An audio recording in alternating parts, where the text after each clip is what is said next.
Hello all, welcome to day 6 with English Mirror. So ഇന്ന് നിങ്ങൾ ചെയ്യേണ്ടത് നിങ്ങളുടെ വൊക്കാബുലറി സ്കിൽസ് ഇംപ്രൂവ് ചെയ്യാനുള്ള ഒരു ഹാബിറ്റാണ് ഡെവലപ്പ് ചെയ്യാൻ പോകുന്നത്. നിങ്ങൾ ചെയ്യേണ്ടത് ഇത്ര മാത്രം, ഒരു 4 to 6 words or you can find up to 10 words also if you are okay.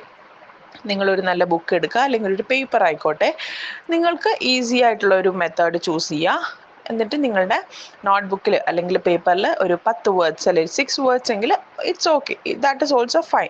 എഴുതി വയ്ക്കുക. അതിൻ്റെ മീനിങ്സ്, അതിൻ്റെ പ്രൊനൗൺസിയേഷൻ, അതിൻ്റെ യൂസേജ് ഒക്കെ ഒന്ന് നോക്കി വയ്ക്കുക. അതിനോട് സിമിലർ ആയിട്ട് വരുന്ന വേർഡ്സ് കണ്ടെത്തുക.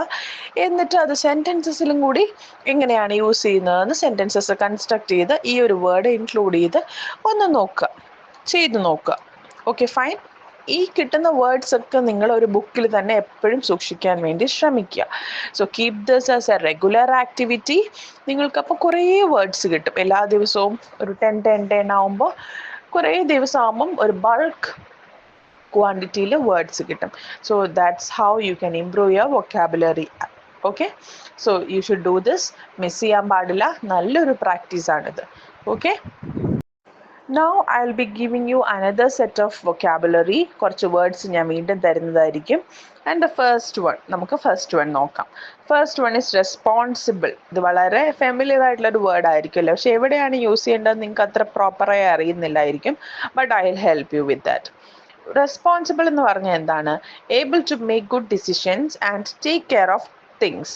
ഉത്തരവാദിത്തമുള്ള, റെസ്പോൺസിബിൾ സിറ്റിസൺ എന്നൊക്കെ നമ്മൾ പറയില്ലേ, ദാറ്റ് ഇസ് ഇറ്റ്. അല്ലെങ്കിൽ റെസ്പോൺസിബിൾ ഫാമിലി മാൻ എന്നൊക്കെ നമ്മൾ പറയില്ലേ. ഉത്തരവാദിത്തമുള്ള വീട് നോക്കുന്ന ആളെയാണ് നമ്മൾ അങ്ങനെ പറയുന്നത്. ഓക്കെ, സിമിലർ ആയിട്ടുള്ള വേർഡ്സ് ഏതൊക്കെയാണെന്ന് നോക്കാം. അക്കൗണ്ടബിൾ, ഡിപ്പെൻഡബിൾ, ട്രസ്റ്റ് വേർത്തി, ഇതൊക്കെയാണ് സിമിലർ ആയിട്ടുള്ള വേർഡ്സ്. സിമിലർ ആയിട്ടുള്ള വേർഡ്സ് വിട്ടുകളയാൻ പാടില്ല. You can incorporate in your daily conversation. And examples നോക്കാം നമുക്ക്. She is a responsible leader who makes wise decisions. അവളൊരു ഉത്തരവാദിത്തമുള്ള ഒരു നേതാവാണ്. വളരെ കണ്ണിങ് ആയിട്ടുള്ള, വളരെ വൈസ് ആയിട്ടുള്ള ഡിസിഷൻസ് ആണ് ആ ഒരു ലേഡി ഉണ്ടാക്കുന്നത്. And the next example is, it's important to be responsible when taking on tasks at work. നമ്മൾ വളരെ ഉത്തരവാദിത്തമുള്ള ആളായിരിക്കണം. എപ്പോൾ ഒരു വർക്കിൽ പലതരം ടാസ്കുകൾ ഏറ്റെടുക്കുമ്പോൾ ഉത്തരവാദിത്തത്തോടു കൂടി അത് ചെയ്ത് തീർക്കണം. അതിനെയാണ് നമ്മൾ ഈ ഒരു സെൻറ്റൻസിലൂടെ കൺവേ ചെയ്തിരിക്കുന്നത്. And the next word is patient. Patient എന്ന് പറയുന്നത് ആ പേഷ്യൻ്റ്, അതായത് അസുഖമായിട്ട് വരുന്ന ഒരാളെ അല്ല പേഷ്യൻ്റ് എന്ന് പറയുന്നത്. ഇതൊരു അഡ്ജക്റ്റീവ് ആണ്. Okay, and the meaning is able to wait without frustration. സഹനശീലമുള്ള ആൾ. നമുക്ക് you should be patient in your life എന്നൊക്കെ പറയില്ലേ. നമുക്ക് എന്ത് വേണം? ഒരു പേഷ്യൻസ് വേണം, അതായത് ഒരു സഹനശീലം വേണം എന്നൊക്കെ നമ്മൾ പറയാറുണ്ട്. സിമിലർ ആയിട്ടുള്ള വേർഡ്സ് ഏതൊക്കെയാന്ന് നോക്കാം. കാം, ടോളറൻറ്റ്, അണ്ടർസ്റ്റാൻഡിങ്, ഈ 3 എണ്ണമാണ് സിമിലർ ആയിട്ടുള്ള വേർഡ്സ്. എക്സാമ്പിൾസ് നോക്കാം. He was patient with the children while they played. കുട്ടികൾ ഭയങ്കര ബഹളമൊക്കെ വെച്ച്, ശല്യമൊക്കെ കാണിച്ച്, കുരുത്തക്കേടൊക്കെ കാണിച്ച്, അങ്ങനെയാണ് കുട്ടികൾ കളിച്ചുകൊണ്ടിരിക്കുന്നത് അല്ലേ. ഭയങ്കര വികൃതിയുള്ള കുട്ടികളാണ്. അപ്പോൾ അവരുടെ കൂടെ കളിക്കുമ്പോൾ, അല്ലെ അവരെ നോക്കുമ്പോൾ, അവരെ ഉത്തരവാദിത്തത്തോടെ നോക്കുമ്പോൾ എന്തായിരിക്കണം? നമ്മൾ പേഷ്യൻ്റ് ആയിരിക്കണം. വളരെ ക്ഷമാശീലമുള്ള ആളുകളായിരിക്കണം നമ്മൾ. Okay, and the next sentence is, being patient can help you handle stressful situations more easily. being patient, നമ്മൾ വളരെ സഹനശീലമുള്ള, അല്ലെങ്കിൽ നല്ല ക്ഷമിച്ച് സഹിച്ചെന്ന് മാത്രമല്ല, നല്ല ക്ഷമയോടുകൂടി എല്ലാത്തിനെയും നല്ല സമാധാനത്തോടുകൂടി കാണുമ്പോഴാണ് നമുക്ക് ക്ഷമ വരുന്നത് അല്ലേ. ക്ഷമയും സഹനശീലമൊക്കെ വരുന്നത് അല്ലേ. അപ്പോൾ ബീയിങ് പേഷ്യൻറ്റ്, നമ്മൾ പേഷ്യൻ്റ് ആയിട്ടിരുന്നാൽ can help you to handle stressful situation. നമ്മൾ ഭയങ്കര ബേസ്റ്റ് ഔട്ട് ആയാൽ, അല്ലെങ്കിൽ ഷോർട്ട് ടെമ്പേർഡ് ആയിട്ടുള്ള ആളാണെങ്കിൽ എന്ത് പറ്റും? സ്ട്രെസ് ആയിട്ടുള്ള സിറ്റുവേഷൻസ് ഒക്കെ നമുക്ക് ഹാൻഡിൽ ചെയ്യാൻ ബുദ്ധിമുട്ടായിരിക്കും. സോ പേഷ്യൻ്റ് ആയിരിക്കണം നമ്മൾ എപ്പോഴും. And see the next example, or next word, ambitious. Having a strong desire to achieve success. നല്ല ആഗ്രഹമുള്ള, ambitious ആയിരിക്കണം നമ്മൾ. നമ്മുടെ ലൈഫിൽ ambitious ആയിരിക്കണം. സിമിലർ വേർഡ്സ് ഏതൊക്കെയാണ്? Determined, goal oriented, driven. ഈ 3 എണ്ണമാണ് നമ്മളുടെ സിമിലർ ആയിട്ടുള്ള വേർഡ്സ്. എക്സാമ്പിൾസ് നോക്കാം. She is an ambitious person who strives to reach the top in her career. അവൾ വളരെ ആഗ്രഹമുള്ള, അവൾക്ക് പല മേഖലകളിലും, അല്ലെങ്കിൽ അവളുടെ ലൈഫിൽ തന്നെ ആഗ്രഹങ്ങൾ ഇങ്ങനെ ഉള്ള കുട്ടിയാണ്. അതിനുവേണ്ടി നന്നായിട്ട് എന്താണ് പരിശ്രമിക്കുകയും ചെയ്യും. അംബീഷ്യസ് ആയാൽ മാത്രം പോരാ അല്ലേ, നല്ല പരിശ്രമവും വേണം, എന്നാലേ അവിടേക്ക് എത്തിച്ചേരാൻ പറ്റുള്ളൂ. അതുകൊണ്ട് തന്നെ ഇവിടെ എന്താ സെന്റൻസിൽ പറഞ്ഞിരിക്കുന്നത്, she is an ambitious person who strives to reach the top in her career. അവള് നല്ല ആഗ്രഹമുള്ള, ഒരു പർട്ടിക്കുലർ എയിമിനെ കുറിച്ച് നല്ല ആഗ്രഹമുള്ള കുട്ടിയാണ്, അതിനുവേണ്ടി നന്നായിട്ട് ശ്രമിക്കുകയും ചെയ്യുന്ന കുട്ടിയാണ്. Next example, ambitious person work hard to turn their dreams in reality. ഈ ആഗ്രഹമുള്ള അല്ലെങ്കിൽ നല്ല ഒരു കാര്യത്തിനെ പറ്റി കൃത്യമായിട്ടുള്ള ഒരു ആഗ്രഹം, ടാർഗറ്റ് ഉള്ളവര് എന്ത് ചെയ്യും, ഹാർഡ് വർക്ക് ചെയ്യും അവരുടെ ആ ഒരു ആംബിഷൻ ഫുൾഫിൽ ചെയ്യാൻ വേണ്ടിയിട്ട്. This is the word ambitious. Now the next word is hard working. Hard working എന്ന് പറഞ്ഞാൽ എന്നാൽ എന്താണ്, putting in a lot of effort to achieve something. Hard working എന്ന് പറഞ്ഞാൽ പ്രയത്നശീലമുള്ള, കഷ്ടപ്പെടാൻ മനസ്സുള്ള, ഹാർഡ് വർക്കിംഗ് ആണ് അവൻ എന്നൊക്കെ നമ്മൾ പറയില്ലേ.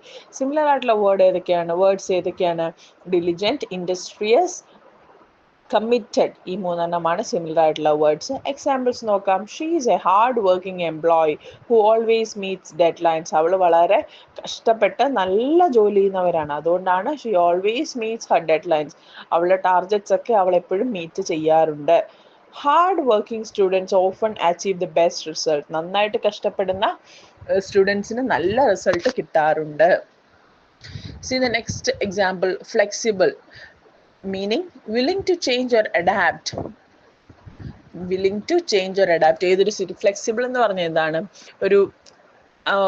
എന്താണ്, ഏതൊരു സിറ്റുവേഷൻ, അതായത് നല്ല ഹാപ്പി സിറ്റുവേഷൻ ആയാലും സാഡ് സിറ്റുവേഷൻ ആയാലും വളരെ ബുദ്ധിമുട്ടേറിയതായാലും ഒക്കെ ഈ ഫ്ലെക്സിബിൾ ആയിട്ടുള്ള ആൾക്കാർ അതിനനുസരിച്ച് മാറാൻ പറ്റും, സിറ്റുവേഷൻ അനുസരിച്ച്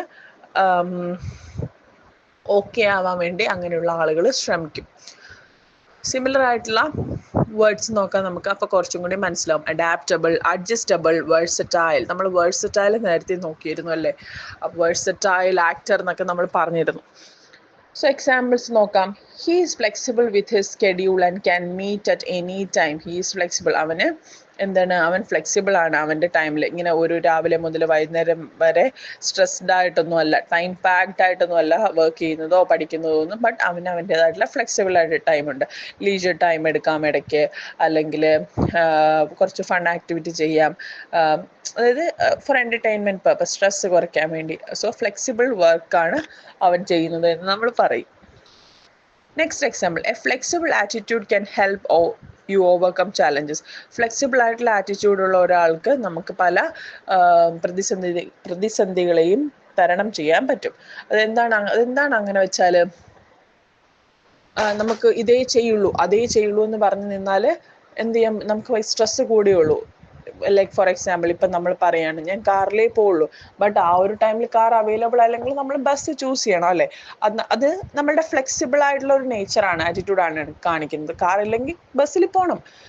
സോ അതിൽ കാറില്ല പറഞ്ഞിട്ട് നിന്നാൽ നമ്മൾ നമ്മുടെ മൈൻഡിനെ തന്നെ സ്ട്രെസ് ചെയ്യുകയാണ് ചെയ്യുന്നത്. സോ ഫ്ലെക്സിബിൾ ആയിട്ടുള്ള ആറ്റിറ്റ്യൂഡാണ് എപ്പോഴും ഹ്യൂമൻ ബീങ്സിന് നല്ലത്. This is another behavioural tip from my end. Okay, so the next word is honest. എല്ലാവരും ഹോണസ്റ്റ് എന്നാണ് പറയുന്നത്, അങ്ങനെ പറയാൻ പാടില്ല. ഇവിടെ ഹെച്ച് സൈലന്റ്. ഹെച്ച് എന്ന് പറയുന്ന ഫസ്റ്റ് ലെറ്റർ അത് സൈലന്റ് ആണ്. നമ്മൾ ഓണസ്റ്റ് എന്നാണ് വായിക്കുന്നത്. എന്താണ് meaning? Truthful and sincere. Similar ആയിട്ടുള്ള വേർഡ്സ് ഏതാണ്? Truthful, sincere, trust worthy. Truthful, sincere, trust worthy എന്നാണ് സത്യസന്ധമായിട്ടുള്ള എന്ന് നമ്മൾ പറയില്ലേ, അതാണ് ഈ word. Example, it's important to be honest in all your relationships. നമ്മളുടെ എല്ലാ, അതായത് പാർട്ട്ണർ റിലേഷൻഷിപ്പ് മാത്രമല്ല, അല്ലെങ്കിൽ കപ്പിൾ റിലേഷൻഷിപ്പ് മാത്രമല്ല, ഫ്രണ്ട്സ് ആയിട്ടും പാരൻസ് ആയിട്ടും ബ്രദർ സിസ്റ്റർ ആയിട്ടും ഒക്കെയുള്ള റിലേഷൻഷിപ്പിൽ നമ്മൾ എന്ത് ചെയ്യണം? സിൻസിയറിറ്റി, അല്ല ഓണസ്റ്റി കാണിക്കണം. അതുപോലെ തന്നെ നമ്മുടെ വർക്കിൽ, അതിലൊക്കെ നമ്മൾ എന്ത് ചെയ്യണം? ഓണസ്റ്റി കാണിക്കേണ്ട ആവശ്യമുണ്ട്. Next one, she's honest about her strengths and weaknesses. She's honest, അവളുടെ സത്യസന്ധമായിട്ട് അവളുടെ സ്ട്രെങ്തും വീക്ക്നെസ്സും പറയും, അല്ലെ പറഞ്ഞു എന്നൊക്കെ പറയാൻ വേണ്ടിയിട്ടാണ് നമ്മൾ ഉപയോഗിക്കുന്നത്. So hope all the words are clear to you. Hear it again if you have any doubts. The vocabulary activity for day 6. ഇവിടെ ഒരു സെറ്റ് ഓഫ് വൊക്കാബുലറി കൊടുത്തിട്ടുണ്ട്. നിങ്ങൾ എന്താണ് ചെയ്യേണ്ടത്? ഓരോ വേർഡ്സ് വെച്ചിട്ടും ഓരോ സെൻറ്റൻസസ് ഉണ്ടാക്കുക. നിങ്ങളുടെ പേഴ്സണൽ ട്രെയിനർക്ക് ഓഡിയോ ആയിട്ടും റിട്ടൺ ഫോർമാറ്റിലും അയച്ചു കൊടുക്കുക. So get it corrected. എവിടേക്കാണ് നിങ്ങൾ മിസ്റ്റേക്സ് വരുത്തിയത് എന്നൊക്കെ നിങ്ങൾക്ക് ട്രെയിനറോട് ചോദിക്കാം. കൺഫ്യൂഷൻസ് ഒക്കെ മാറ്റാം. Then do this task. Miss ചെയ്യാൻ പാടില്ല. ഈ ടാസ്ക് കറക്റ്റായി ചെയ്യണം. Hope it's clear. Now the calling activity is here for you for day 6. ഇന്നത്തെ calling activityയുടെ ടോപ്പിക് എന്ന് പറയുന്നത് മൈ ഫേവറേറ്റ് ഫുഡ്. നിങ്ങളുടെ ഇഷ്ടപ്പെട്ട ഭക്ഷണത്തെ പറ്റി നിങ്ങൾക്ക് പറയാനുള്ള ഒരു ചാൻസ് ആണ്.